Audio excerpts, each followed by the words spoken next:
Yung boys, another day, another car day. So ngayon, may kukunin tayo unit.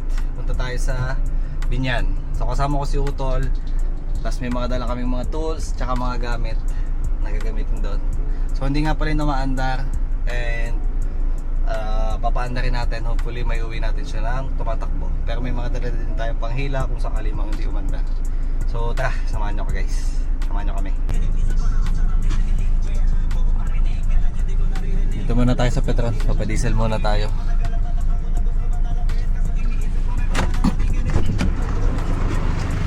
May 1,000 po diesel. Yun. Sibat na ulit tayo. Sabihin nga pala tayo pupunta. Doon tayo pipick up ng unit. Saan na? Ganyan boy. Dito na kami. Ito yung unit. Kaya nga makakakita na tayo ng set ng garning mag-set. Kailan namin yung seller. Ito mo namin sa sasakyan. Dala natin to si Lolo Max. Ito niya yung mileage niyan boys. 447. Yun boys no, nakuha na namin yung 111. Ayun siya, hila-hila na sa likod. Si Utol yung driver sa likod, ako dito sa kabila. So ngayon, uwi muna tayo Batangas. Hila-hila natin to mula Binyan. Yan siya. Hindi ko alam kung kita eh. Samahan nyo muna kami. Uwi muna tayo. And mahaba-habang biyahe to. So tingnan natin kung mapaandar natin siya kapag umuwi tayo. Let's go! Biyahe pa din tayo. Nandito na tayo ngayon sa Santa Rosa. Yan si Utol sa likod. Siya yung may maneho ng isa. So mahaba-habang biyahe. Sa tansya namin mga 2.5 hours yung biyahe namin pauwi. So ay, nakapagod. Pero this is what we do boys. Grab lang ng grab pag may opportunity. So hopefully mapaandar natin to. And tignan natin kung ano mangyayari sa mga susunod na araw. Pero papaandarin natin to. And gagamitin muna natin siyang pang daily, pang samantala.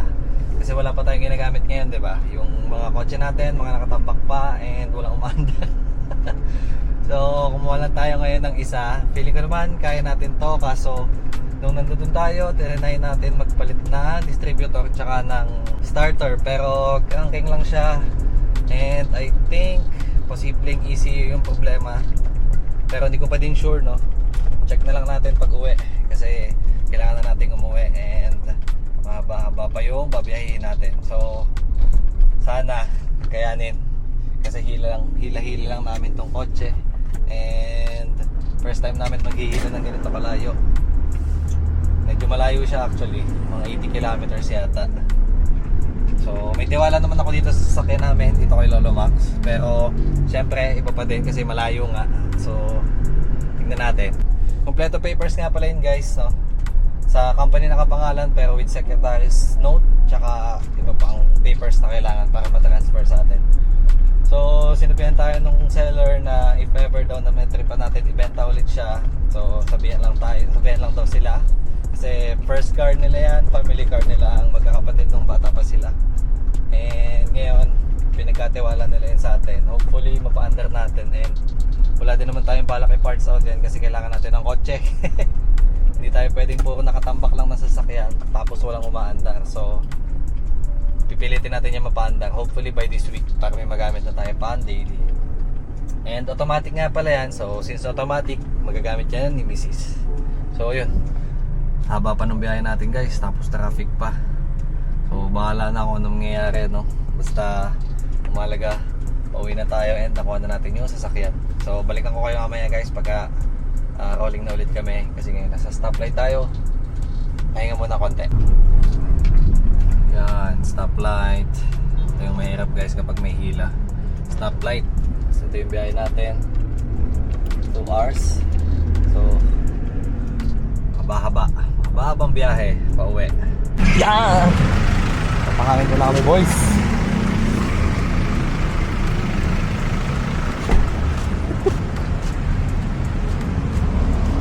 Dapang-dapa na tong kabila. Buti hindi pa biyak. Sana mag-hold pa ng hangin o maghahangin lang kami. Ito yung 111 boys. Yan. Ito nga pala si Lolo Max.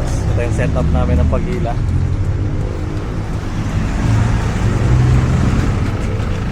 Apat yan, hangin naman na lahat. Tinerte ko na.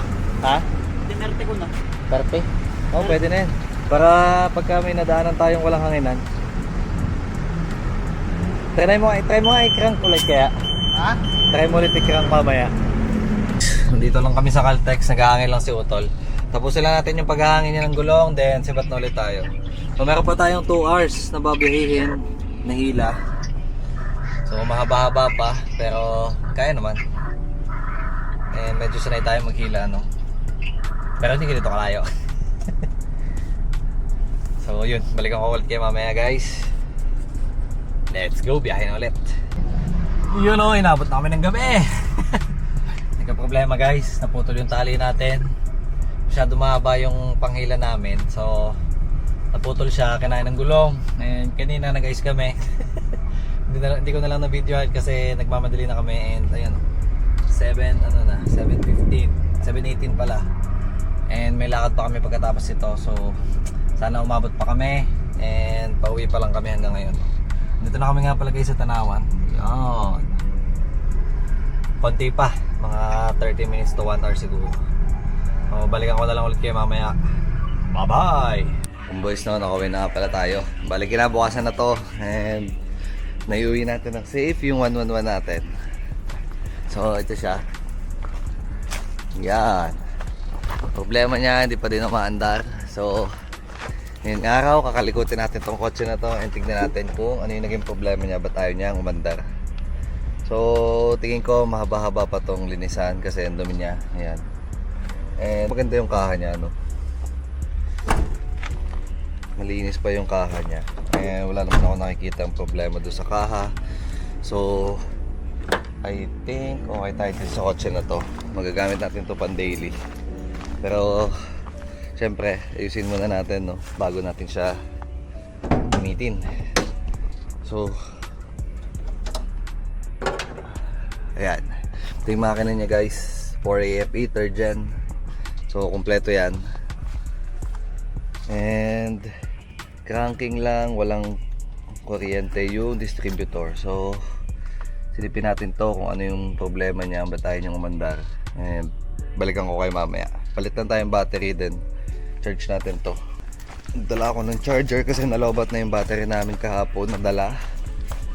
And hindi na niya kayang i-crank. So kailangan natin ng charge. Kailangan natin mag-charge ng battery. To Amaron. Ayan, dito pa din to. Dami na natin lalong ginagawa. And yung libin natin, ayan, ginagawa siya ngayon. So charge lang muna natin yung battery, tapos tignan natin yung kotse kung ano yung problema niya, ba't tayo yung umandar. Pag di natin ito napaandar, tawag tayo ng tropang mekaniko. Kasi tayo hindi naman tayo mekaniko, siraniko tayo. Papatulong tayo kung paano, no? Pero kung hindi natin mapaandar, hanggang dito na lang muna yung video natin siguro. Balikan ko na lang kayo pag umaandar na siya. So ayun.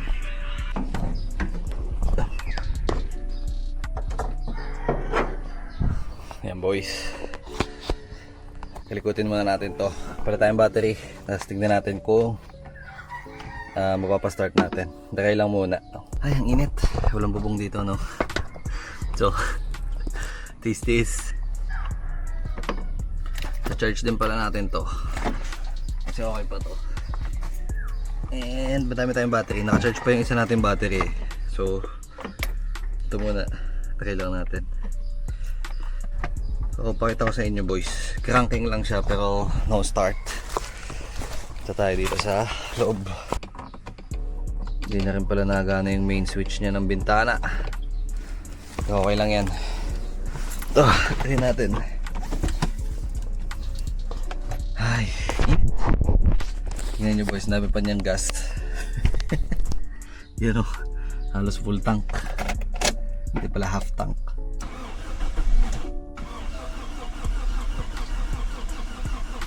Hindi ko alam kung mahina yung battery ba. bakit tayo nyo umandar. May painted na din pala siya boys, no? Pero looks good naman yung kaha. Gutin natin yung mga spark plug. Check natin. Tingnan natin yung map sensor. Mukha namang okay. Ito mukha din namang okay. Ano pa kayang pwede nating i-check? Battery, ECU. Kasi guys, tatlo lang naman yung components, no, para mapastart yung sasakyan. Una, kailangan mo ng air, which is given naman na yun. Meron yan, automatic. Then fuel, which is na-check natin dito, malakas yung pressure niya. Then spark. So nagpalit tayo ng distributor. Ito yung distributor ng isa nating kotse, and uma-okay siya dyan, or umaandar siya dun sa luma nating kotse. So try lang ulit natin. Isip.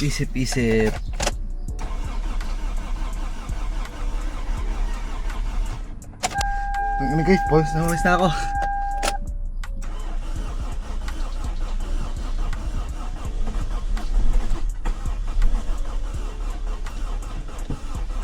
Shit, lobat na yung battery natin. Pero feeling ko aandar to guys.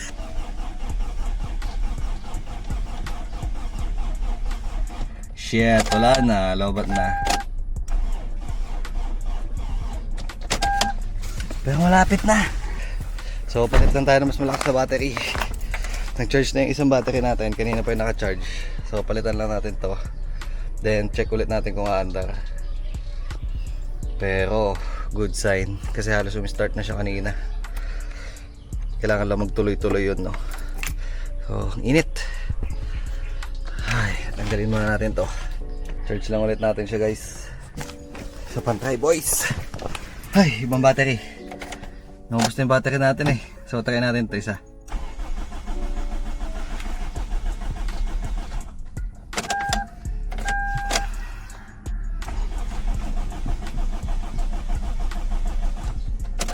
Ayaw talaga. Yan, bali nilinis na namin spark plug. Try ulit natin.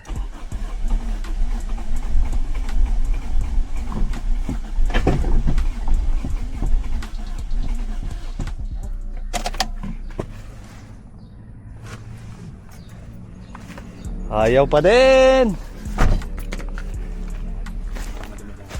Patay, uulan pa yata. Hugot ka kanina nung in-start ko? Hindi. Start ulit. Start ulit natin. Nilinis namin lahat ng spark plug.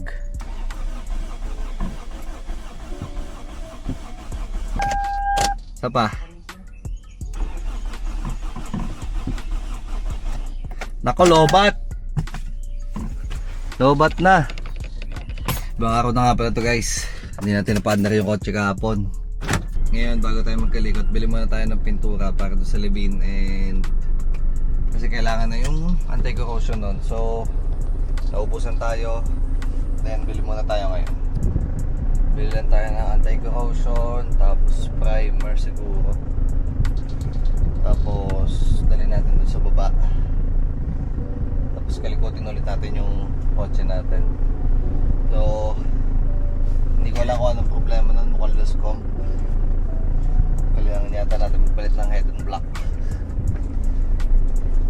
or block lang, depende. Pero check natin, no? Check na lang natin mamaya. Sabi ng tropa, tignan ko daw ang timing, kasi iba yung start niya guys, no? Kaya ako nasabing medyo parang loose comp, kasi parang hangin lang siya, wala siyang pressure na nabubuo. So tingin ko posibleng loose comp siya, kaya ganun. Since napalitan na natin yung dalawang mahalaga, which is yung fuel pump, napalitan din natin kahapon, same pa din. Tapos yung spark plugs, nilinis natin lahat, same pa din. Tapos yung distributor, pinalitan din natin. Tapos yung starter, pinalitan din natin. And lahat sila hindi gumana. Actually yung start siya, sobrang saglit lang, tapos namatay din agad. Pero palyado siya. So buka lang natin muna yung timing, tapos tignan natin kung magagawa pa ng paraan yung kotse na yun, Kasi kung hindi, tukot na lang. Tukotin natin yung piston ring. Palit tayo ng standard patin. Tapos buuin natin siya.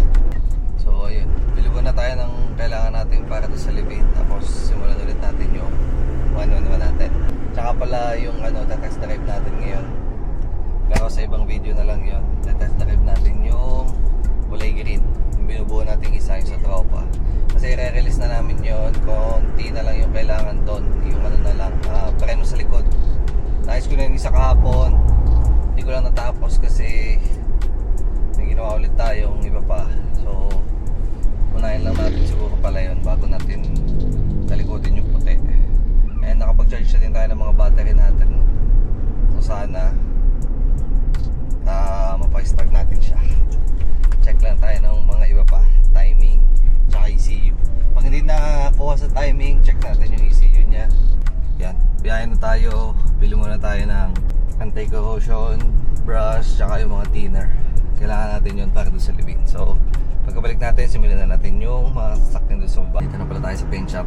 So bili muna tayo mga kailangan natin, boys. Balikan ko kayo mamaya pag nasa bahay na tayo. Yan, nakabili na tayo. Dito na ulit tayo sa kabilang kotse. Yan. So hugutin natin tong. Tingnan natin kung tama yung timing niya. Kasi mukhang timing yung problema.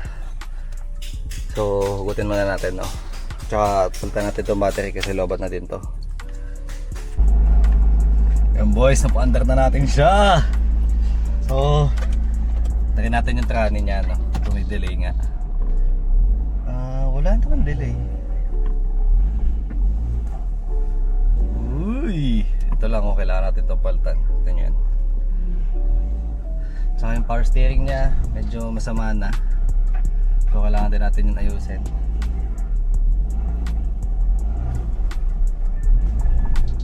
Actually guys, maganda tong trani nito. So test drive lang natin, no. Uy, iba talaga sakyan guys pag stock. Kaya stock is good. So tara, test drive lang natin to. Tinest drive natin siya, hindi ko na na-videoan. Medyo madami-dami tayong kailangang ayusin, makalampag siya. Pero nothing too major naman. So try lang ulit natin siya yung start kasi pinahinga natin siya ng ilang minuto. Try natin kung i-start pa siya. Uy, umi-start pa. So ayun, hanggang dito na lang muna siguro itong video na to guys. Abangan nyo sa susunod, ayusin natin yung mga pang ilalim nito and then linisin natin yung interior nya. So ayun lang, thank you, peace out.